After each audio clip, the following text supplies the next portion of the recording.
মিরপুরের চেনা কন্ডিশনে ফিরেই যেন নিজেদের হারানো আত্মবিশ্বাস খুঁজে পেল বাংলাদেশ। সবশেষ পাকিস্তান সফরে স্বাগতিকদের বিপক্ষে টি-20তে হোয়াইট ওয়াশ হয়েছিল টাইগাররা। এবার ঘরের মাঠে যেন সেই প্রতিশোধই নিতে চায় বাংলাদেশ।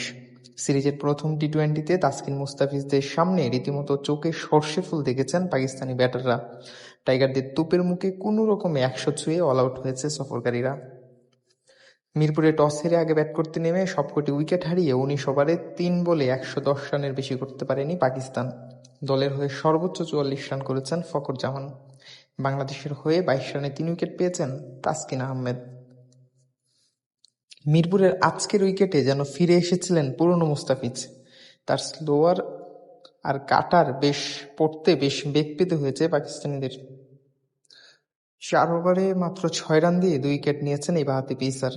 এছাড়া তাসকিন পেয়েছেন 3 উইকেট, একটি করে উইকেট পেয়েছেন তানজিম সাকিব ও মেহেদী।